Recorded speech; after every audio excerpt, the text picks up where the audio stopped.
Merry Christmas Eve, everybody. It is Ryan Thomas here, live on the Thomas Take Sports Podcast, bringing you another edition on the Thomas Take. And guess what? The Buffalo Bills, it is game day. Although it is Christmas Eve, it is game day. December 24th, 2017.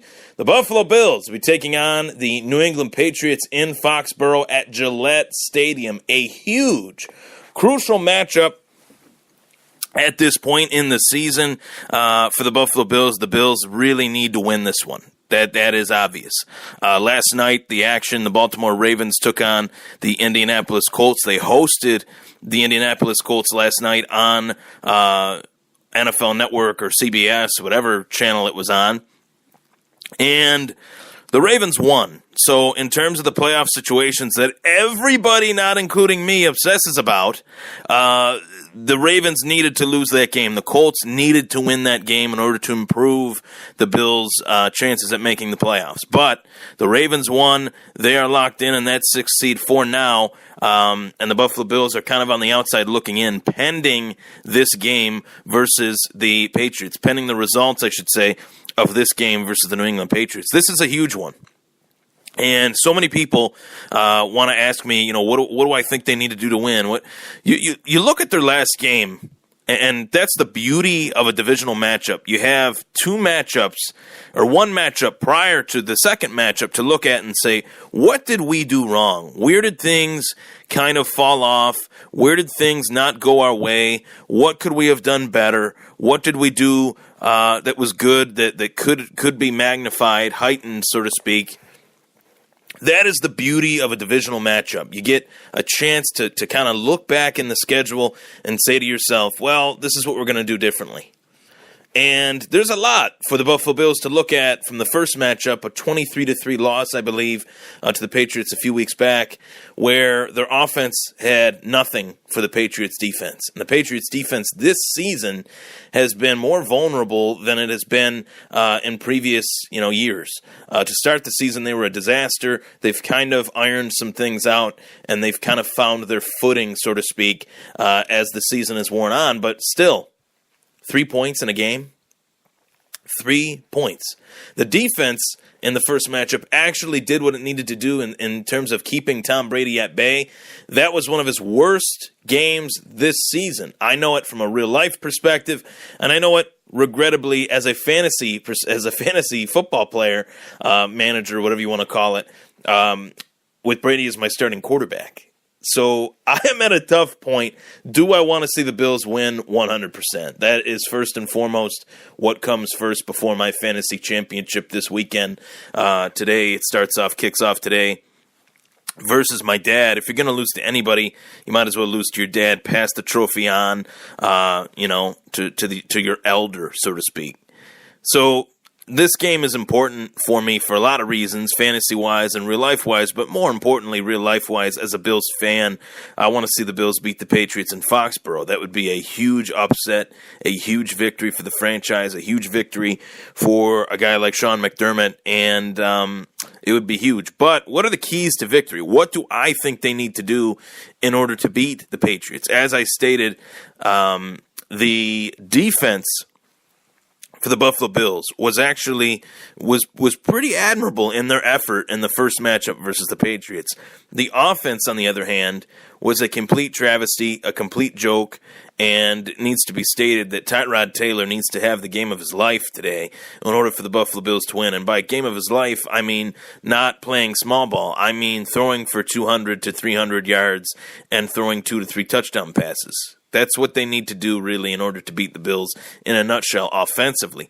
Defensively, obviously, pressure Tom Brady and cover Gronk. And obviously that's going to be a huge story in this matchup post Rob Gronkowski's hit on Trey White. What are the Buffalo Bills going to do defensively to try to not only take Gronkowski out of the game, but try to manipulate Gronk into making mistakes and covering him, playing defense on him very well. So it'll be very interesting to see what happens in that regard. Obviously, pressure.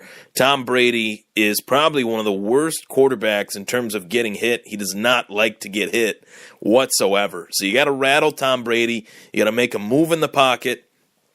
make him adjust on the fly, post-snap.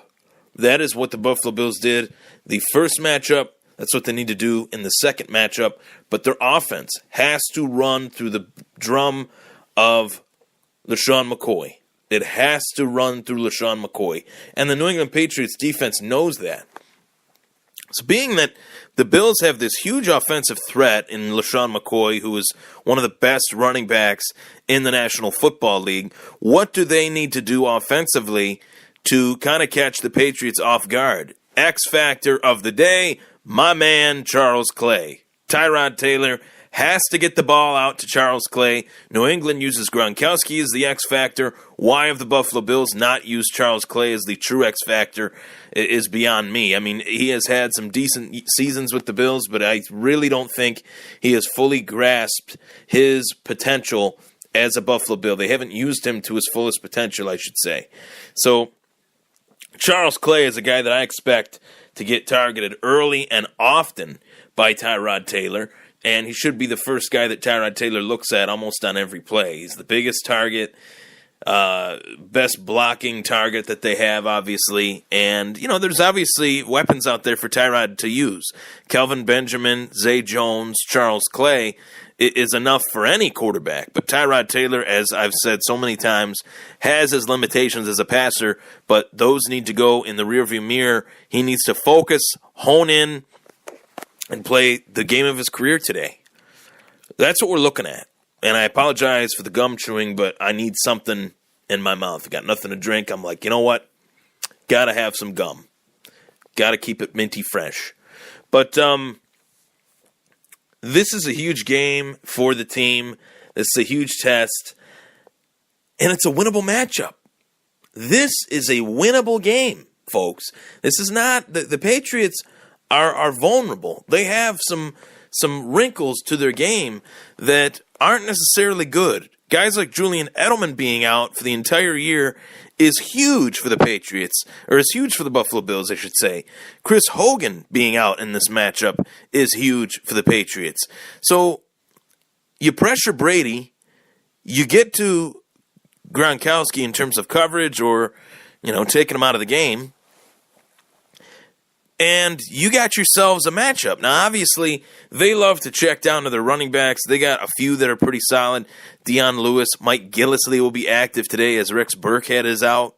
So, there's a lot of wrinkles to their game, some of which prove that proves the Patriots to be vulnerable. And the defense, pass rush-wise, isn't as good as it usually is. So, can the Buffalo Bills win this game any given Sunday? I think this is a winnable matchup because I really admired the performance that the defense put out versus Tom Brady the first go-around. Will New England make the adjustments? That is the question. If New England makes the adjustments, it could be a long day. But the Bills need to kind of double up on what it is they did last time that made them great, versus the Patriots. Pressure Tom Brady, which they did. Make Tom Brady adjust in the pocket, which they did. Make Tom Brady uncomfortable. And although they lost, it was a true admirable performance by their defense and a disgustingly miserable performance by their offense. And that, yes, does fall on the shoulders of their quarterback, Tyrod Taylor. I'm going to go out on a limb and predict that they will lose this game, but they will earn the respect, more of the respect of Bill Belichick, and it will be a close game. I'm going to go 28-24 Patriots. I'm hoping that the Bills can get the victory today, just like everybody else. I hate to pick against them, but, I would be chastised if I picked the Bills. So, it's whatever. I'm going with what I truly feel will happen. Going to be 28-24 Patriots. Really hoping for an upset. Be huge for the Bills. Huge for Sean McDermott. Huge for the franchise. And for all the people out there that are manipulating these playoff simulators and these brackets, it really does not matter, guys and gals. It really doesn't matter because the Bills need to win out. That is their best chance to make the playoffs. Winning this game and beating the Miami Dolphins are their two best chances to make the playoffs at 10-6. What would keep them out would be a tiebreaker, or some sort of a higher winning percentage in the division. And those are two divisional matchups. So they split with the Jets. They've lost to New England. They beat Miami. Splitting with the Patriots and sweeping Miami puts them in good hands. So I like their chances today. I think that Sean McDermott will make sure that this team is well prepared, ready, willing, and able to take on the defending world champs, New England Patriots. Wish me good luck, everybody. I got a fantasy title to defend. I'm playing against my dad this week. Also, in my work league, I have another fantasy title to win where the opponent I'm playing is looking to repeat in his own right. So it's got to be an interesting day. I mean, I check the fantasy stuff after. I watch the game, true, honest, and check the fantasy stuff after the game is over, which I intend on doing. Usually I can kind of get a grasp as far as what players have scored, as I'm watching the game. So we'll see. My Buffalo Bills could be the reason why I lose my fantasy championship this week, but I would be okay with that. If the Bills win, that would be pretty nice. If the Bills won and beat Miami next week and made the playoffs, I would be completely okay with that. So I'm Ryan Thomas. That was the Thomas Take. Merry Christmas, everybody, and a Happy New Year. Have a happy holiday, and as always, go Bills. Take care.